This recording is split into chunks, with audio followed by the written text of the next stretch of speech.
She stood in the doorway of my bedroom, smiling like she'd conquered a kingdom. "Mother-in-law, this room is mine now." I looked at her once and said quietly, "Then pack your things. You're leaving tomorrow." Her grin faded like paint peeling off a wall in the rain. The silence that followed was so heavy it could have crushed glass. You could hear her breath catch, see her pupils dilate with the sudden realization that she had miscalculated everything. When I came home from that trip to visit my sister, I didn't know the woman who married my son would try to erase me from my own house. I didn't know that while I was gone, she had been planning my exile with the precision of a military campaign. But what she didn't know was that I had built this house with my own 2 hands, my own sweat, my own tears, and no one, absolutely no one, was going to take it from me without a fight. The first thing I noticed when I walked through my front door was the smell. Foreign perfume, something expensive and cloying that made my nose wrinkle. It hung in the air like smoke from a fire you can't see but know is burning somewhere dangerous. Then came the echo of laughter from upstairs, high-pitched and unfamiliar, bouncing off my walls like an invasion. My hallway looked wrong. The antique mirror my husband had bought me for our 20th anniversary was gone. The small table where I kept my keys and the ceramic bowl Sophia, made in 3rd grade, vanished. In their place stood a sleek white console with sharp edges that looked like it could cut you if you got too close. Each step up those stairs felt like walking to my own execution. The wooden boards creaked under my feet, the same boards I had chosen, paid for, watched being laid down nail by nail 25 years ago. My heartbeat synchronized with each creak, creating a rhythm of dread that pounded in my temples. When I pushed open my bedroom door, the world tilted sideways. My photographs, gone. The hand-stitched quilt my mother had made for my wedding, gone. In their place hung lavender curtains that screamed of youth and ownership, and a vanity covered with glittering bottles that caught the afternoon light like 1,000 tiny mirrors, reflecting my displacement. The silence was deafening. It was the kind of quiet that comes right before thunder, when the air pressure drops and every living thing holds its breath, waiting for the storm to break. That's when she appeared in the doorway, leaning against the frame like she owned it. Which, apparently, she thought she did. Mara smiled at me with that practiced sweetness that never reached her eyes, the kind of smile that makes your skin crawl because you know there's poison underneath. "You like it?" she asked, gesturing around my bedroom like she was showing off a magazine spread. "It's brighter, more youthful." The way she said that last word, drawing it out like she was savoring the taste of my humiliation, made my blood run cold. I kept my voice steady, though every fiber of my being wanted to scream. "And my things. We stored them." She clapped her hands together like she'd done me some grand favor. "You can have the guest room downstairs. It's easier on your knees." She actually had the audacity to look concerned, tilting her head like she genuinely cared about my old bones. Something inside me snapped. Not broke, snapped. Like a rubber band stretched too far, too fast. The calm in my voice surprised even me when I said, "You wanted a space for yourself, Mara? Good. Find one outside this house." I watched her smile falter, saw the micro-expressions flicker across her face, confusion, then anger, then something that looked almost like fear. For just a moment, the mask slipped, and I saw her for what she really was, a calculating woman who had mistaken kindness for weakness, age for powerlessness. The fear in her eyes told me she was beginning to understand that she had made a terrible mistake. I needed air. I needed space to think, to process what had just happened in my own home. So I walked to the garage, my feet moving automatically while my mind reeled with the magnitude of the betrayal. What I found there broke something in me that I didn't even know could break anymore. My belongings were stacked in cardboard boxes like discarded memories. Not carefully packed, thrown. I could see the corner of my wedding dress peeking out of one box, wrinkled and crushed.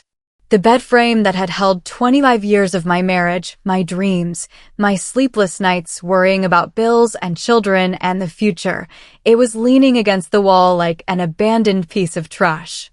I reached into one of the boxes with trembling hands and pulled out a photograph. It was cracked down the middle, a picture of my husband and me standing in front of this very house the day we got the keys. We were so young, so hopeful, so sure that we were building something that would last forever. His arm was around my waist, and we were both grinning like we'd won the lottery. In a way, we had. This house was our lottery ticket out of poverty, out of uncertainty, out of the fear that we'd never have anything to call our own. He built this house so I would never feel homeless again. I whispered to the empty garage, my voice cracking on every word. My husband had worked double shifts for 3 years to save the down payment. He'd come home with hands so raw from construction work that I'd have to bandage them every night. But he'd smile and say, "It's worth it, mi amor. Soon we'll have a place where no one can tell us to leave." And now his son was letting his wife do exactly that. But as I stood there in that garage, surrounded by the remnants of my life, I realized something that made my spine straighten and my jaw clench. This wasn't the end of the story. This wasn't even the worst part. I didn't know then that the real theft hadn't even begun. Let me tell you what this house really cost, because it wasn't just money. It was years of my life that I'll never get back. I used to wake up at 4 in the morning to make tamales that I'd sell on the street corner before the sun came up. Rain or shine, I was there with my little cart, watching the city wake up one customer at a time. My hands were always burning from the masa, always stained from the chili, but every dollar that went into that coffee can under my bed was a brick in the foundation of our future.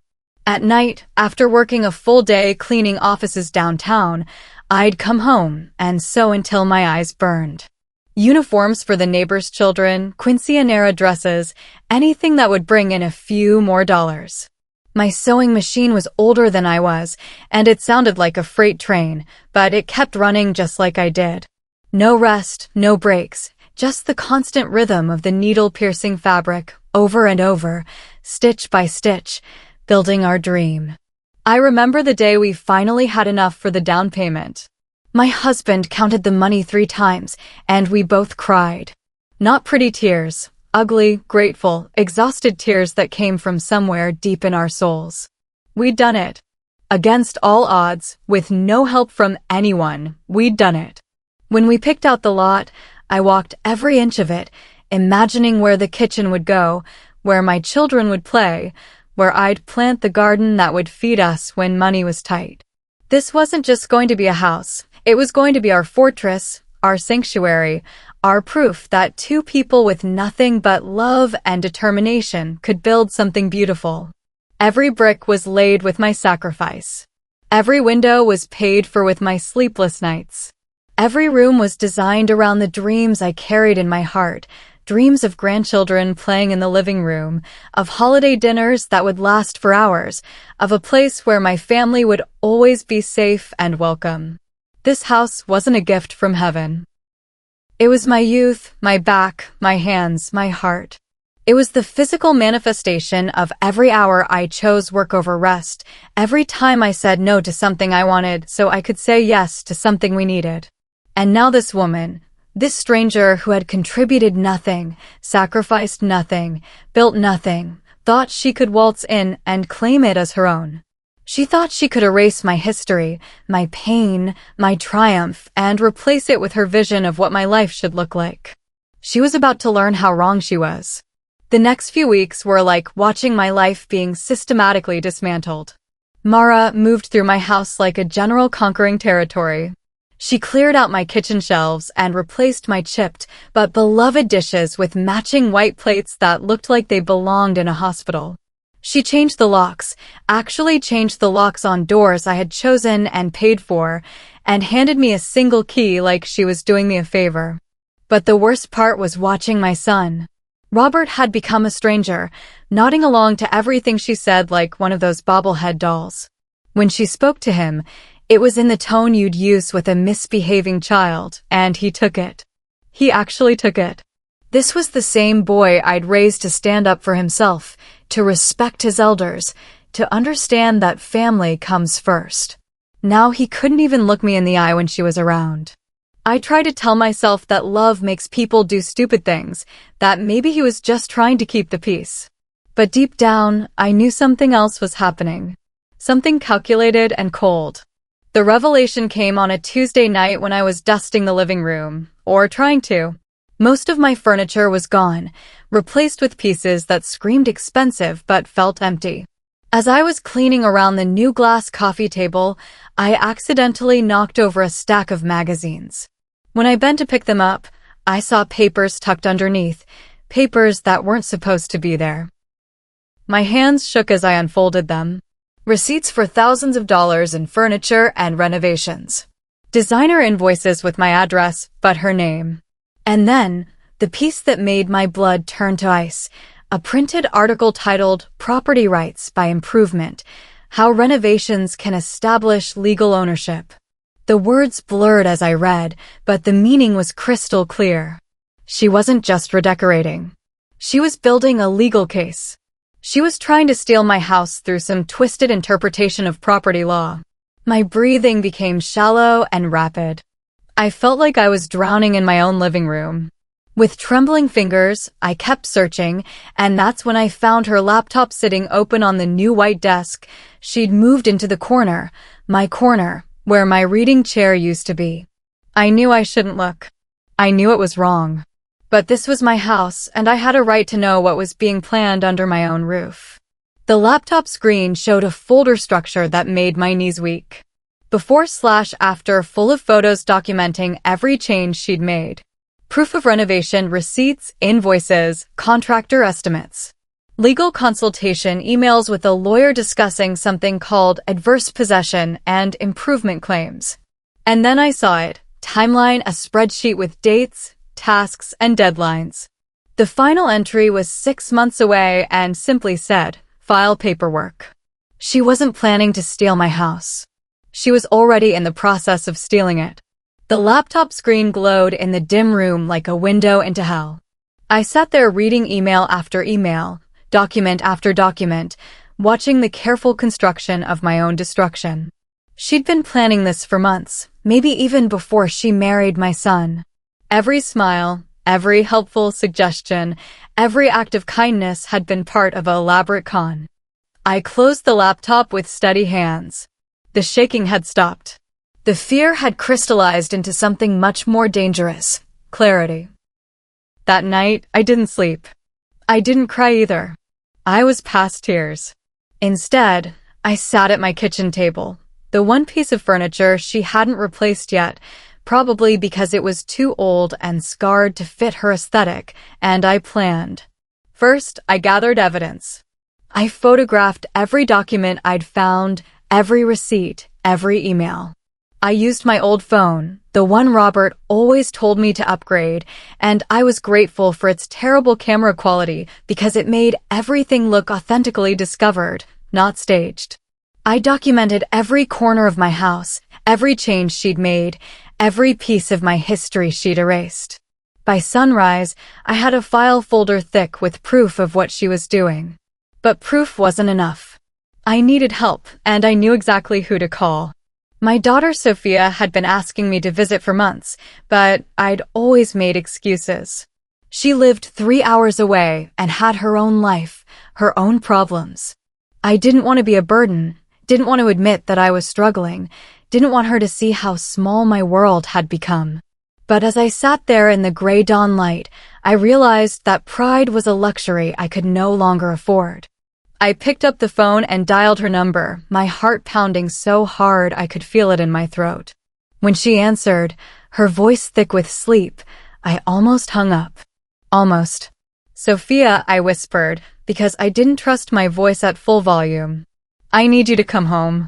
Something's happening here, something bad, and I can't handle it alone anymore." The silence that followed felt like an eternity. Then Sophia's voice came through the phone, sharp and awake. "What did they do to you, Mommy?" The concern in her voice, the immediate shift from sleepy daughter to protective lioness, broke something loose in my chest. "Come home, Mija. It's time you met your brother's wife. Really met her." "I'll be there tonight," she said without hesitation. "Don't do anything until I get there. Promise me." "I promise," I said, and for the first time in weeks, I smiled. Not the fake, polite smile I'd been wearing like a mask, but a real smile that came from somewhere deep and fierce. The war was about to begin, and I was no longer fighting alone. I spent the day moving carefully normally, playing the part of the defeated old woman they expected me to be. I made lunch, did laundry, smiled weakly when Mara made her little comments about the guest room being just perfect for someone my age. I nodded when she showed me the paint samples she'd chosen for the living room, as if I had any say in what happened to my own walls. But inside, I was counting down the hours until Sophia arrived. Inside, I was preparing for battle. The weekend brought fresh humiliation in the form of Mara's friends. They arrived Saturday afternoon dressed like they were attending a charity gala instead of a casual lunch. Designer handbags, perfect makeup, clothes that cost more than I used to make in a month. They air-kissed Mara like she was royalty holding court in her palace. And they treated me exactly like what Mara had trained them to see, the help. "Could you bring us more wine?" one of them asked without even looking at me, waving her manicured hand in my direction like I was a servant who'd materialized solely for her convenience. "The cheese platter needs refilling," another added, her voice dripping with the kind of entitled impatience that comes from never having worked a day in your life. I bit my tongue and did what they asked, my face burning with shame and rage. In my own house. Serving strangers in my own dining room. Using dishes I couldn't afford to replace if they broke them. But the worst was yet to come. As I was clearing their plates, because apparently that was my job now, I heard one of them say, "Mara, you're so generous. She's so lucky to live here rent-free." Mara's laughter was like broken glass. "Oh, I don't mind. I give her little chores so she feels useful, you know? At her age, it's important to have purpose." They all laughed at that, the sound echoing off my walls like mockery itself. I stood there in my own kitchen, holding dirty plates like evidence of my worthlessness, and felt something die inside me. Not my spirit, that was too strong to kill. But my willingness to endure, to turn the other cheek, to hope that kindness would eventually win out. That's when I heard a car door slam outside. The laughter died instantly when Sophia walked through the front door. Not knocked, walked in, because this was still her childhood home no matter what Mara thought. She took one look at the scene, me standing there with dirty dishes while perfectly manicured women lounged in my dining room, and her face went arctic. "Is that what you call her now?" Sophia asked, her voice cutting through the sudden silence like a blade. "Help." The temperature in the room dropped 10 degrees. Mara's friends suddenly found their wine glasses fascinating. But Mara herself tried to maintain her composure, that practiced smile never leaving her face. "Sophia, what a surprise. We were just having lunch with your mother. She's been so helpful." Sophia looked at me, really looked at me, and I saw the moment she understood everything. Her eyes traveled from my face to the changed room around us, to the women who wouldn't meet her gaze, to the way I was standing, subservient and small in my own home. "Helpful," Sophia repeated, like she was tasting the word and finding it bitter. "In her own house. How generous of her." The sarcasm in her voice could have stripped paint. Mara's friends began gathering their purses, suddenly remembering urgent appointments they needed to attend. But Sophia wasn't done. "Actually, ladies, don't leave on my account. I'd love to hear more about how my mother has been helping in the house she built with her own hands." One by one, they fled. Expensive shoes clicking on my hardwood floors like insects scattering when the lights come on.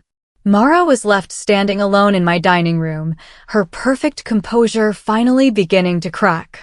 Sophia and I exchanged a look across the room, mother and daughter, recognizing each other as allies in a war that was about to escalate beyond anything Mara had prepared for. The real battle was about to begin. What happened next was like watching a masterclass in controlled fury. Sophia didn't raise her voice, didn't make threats, didn't even appear angry to someone who didn't know her. But I knew my daughter, and I could see the steel in her spine, the calculated precision in every movement as she pulled a manila folder from her briefcase and spread its contents across my dining room table. photographs of receipts, printed emails, bank statements, legal documents. And in the center of it all, Sophia placed a small digital recorder that she clicked on with the satisfaction of a chess player calling checkmate. Mara's voice filled the room. The old woman is so gullible. By the time we're done, she'll be grateful for the guest room. Robert thinks we're just being nice, renovating the place. He has no idea we're building a legal case for ownership. Adverse possession is easier than people think, especially when you're dealing with someone too old and confused to fight back. The blood drained from Mara's face as she heard her own words, her own arrogance, her own casual cruelty played back in high definition. She lunged for the recorder, but Sophia was faster, sliding it across the table to me.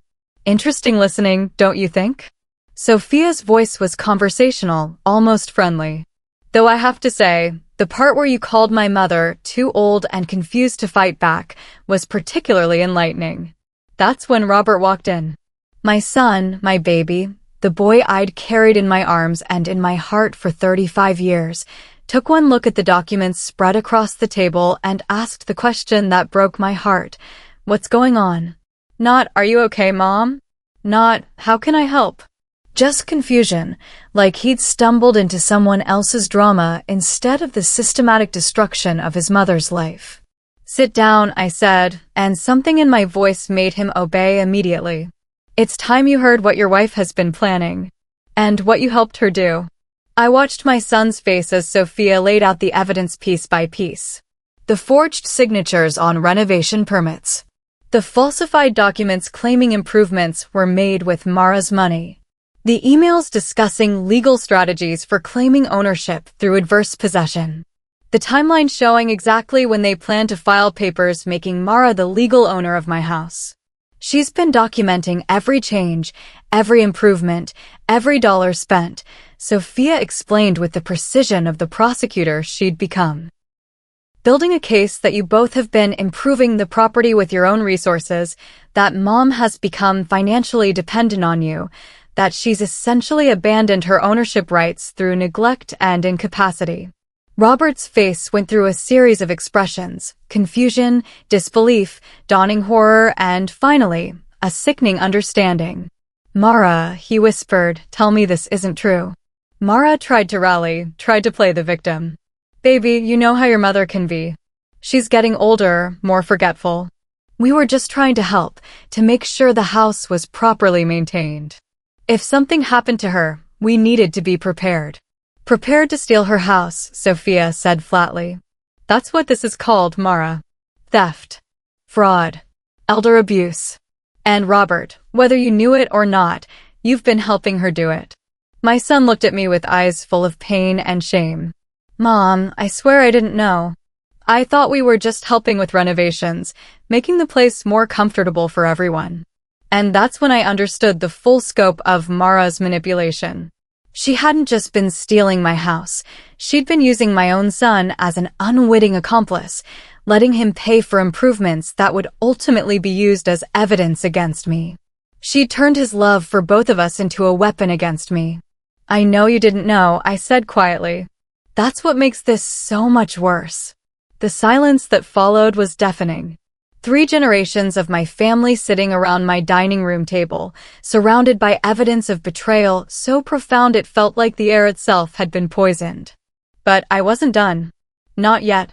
Sophia reached into her briefcase again and pulled out a document that made Mara's remaining color disappear entirely. This is a legal waiver renouncing any and all claims to this property. You're going to sign it, and you're going to sign it now. I don't have to sign anything, Mara said, but her voice shook. She was a predator who'd suddenly realized she'd been hunting a tiger instead of a lamb. You're right, Sophia agreed pleasantly. You don't have to sign it.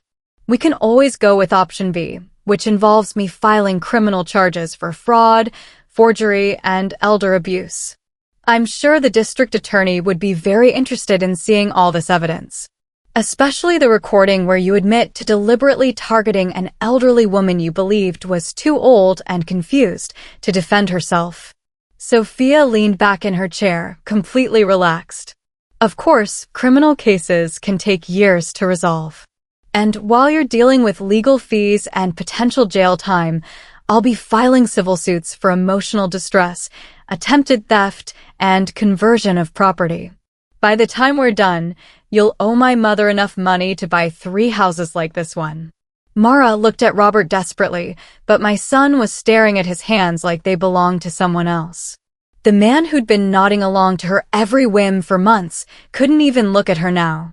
Or, Sophia continued, you can sign this paper, pack your things, and disappear from our lives forever. You have 48 hours to vacate the premises. Any personal property you leave behind will be donated to charity. Robert, Mara pleaded, you can't let them do this to me. I'm your wife. We made plans together. That's when my son finally looked up and I saw the man I'd raised him to be. No, Mara. You made plans. I was just too stupid to see them. The woman who'd been running my house like a queen for weeks suddenly looked very small. Very alone. Very much like what she'd always been underneath the designer clothes and practiced smiles, a con artist who'd finally been caught. She signed the papers. Watching her write her name felt like watching justice take physical form. Each letter was a small victory, each signature a nail in the coffin of her schemes. When she finished, Sophia immediately photographed the documents and sent copies to her lawyer, making the renunciation official and irrevocable. 48 hours, Sophia reminded her. Starting now. The next 2 days were a symphony of tape dispensers and cardboard boxes. I sat in my living room, reclaiming my chair, my space, my peace, while Mara packed her designer life into containers that would carry her out of my house forever. Robert helped her, but not with enthusiasm. More like penance. He was learning what it meant to clean up a mess you helped make, even if you didn't understand you were making it.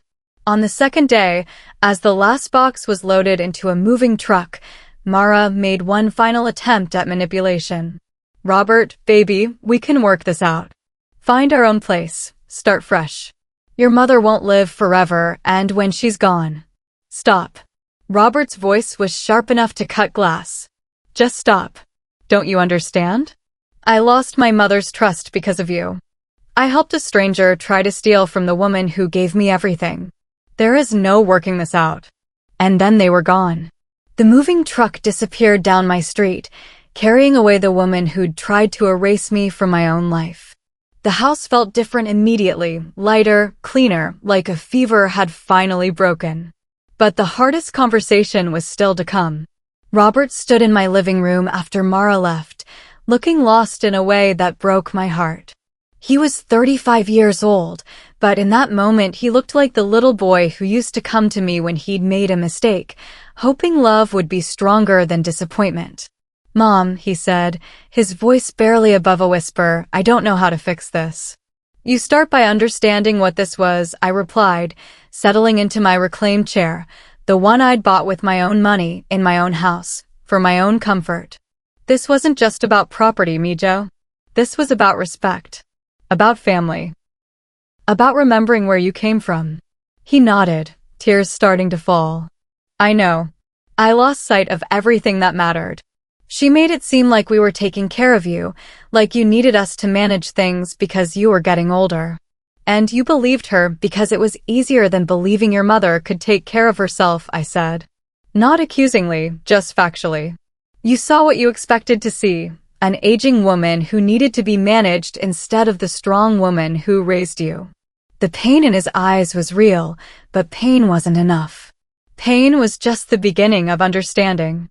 Your father and I built this house so our children would always have a place to come home to, I continued. But home isn't just a building, Robert. It's respect. It's trust. It's knowing that the people you love will stand with you when the world tries to tear you down. Over the following weeks, I reclaimed more than just my house. I reclaimed myself. I painted over the cold gray walls with warm peach, the color my husband and I had chosen together 25 years ago. I hung our wedding photos again, front and center in the living room where they belonged.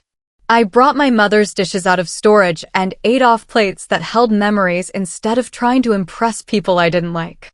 I cooked for myself again.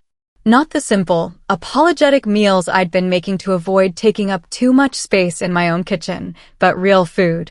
The kind of meals that fill a house with warmth and make neighbors remember why they moved to the street in the first place. Sophia stayed for a week, helping me settle back into my own life. We painted together, laughed together, cried together. She helped me understand that what had happened wasn't just about greed. It was about ageism, about the assumption that getting older means getting weaker, that experience is less valuable than youth. You know what I learned from all this? I told her as we hung new curtains in my bedroom. Curtains I'd chosen myself.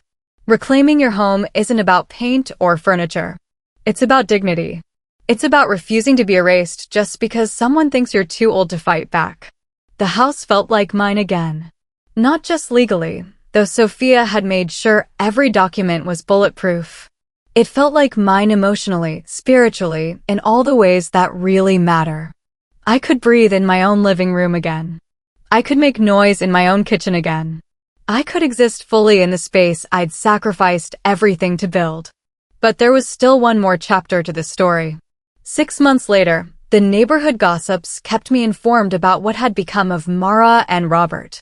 They'd rented a small apartment across town, the kind of place I'd lived in before I could afford better, with thin walls and no character and monthly rent that ate up most of your paycheck. Mara was working at a supermarket, wearing a uniform and standing on her feet all day for minimum wage.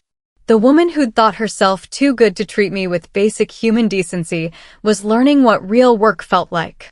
Robert had lost his job. Apparently, word had gotten around about his involvement in trying to defraud his own mother, and his employer decided that wasn't the kind of family values they wanted representing their company.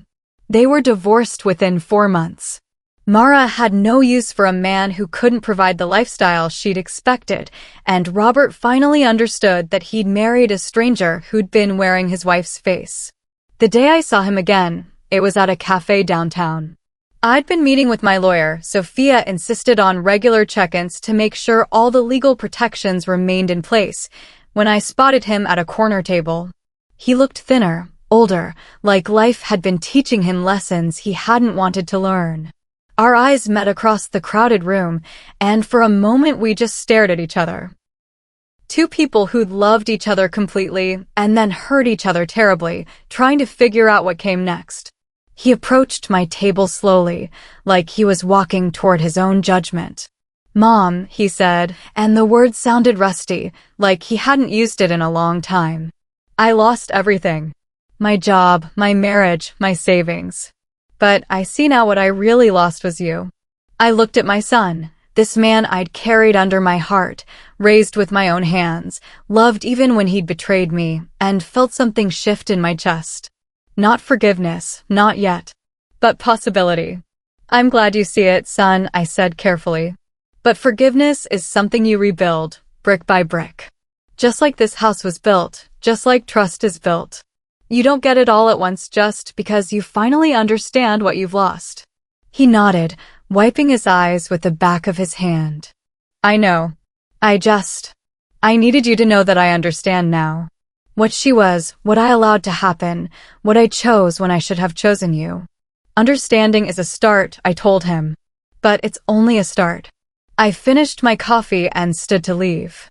As I walked past his table, I paused and put my hand on his shoulder, just for a moment, just long enough to let him know that love doesn't die, even when it's been wounded almost to death. "The door is always open," I said quietly. "But you have to earn the right to walk through it again." I left him sitting there, crying into his empty coffee cup.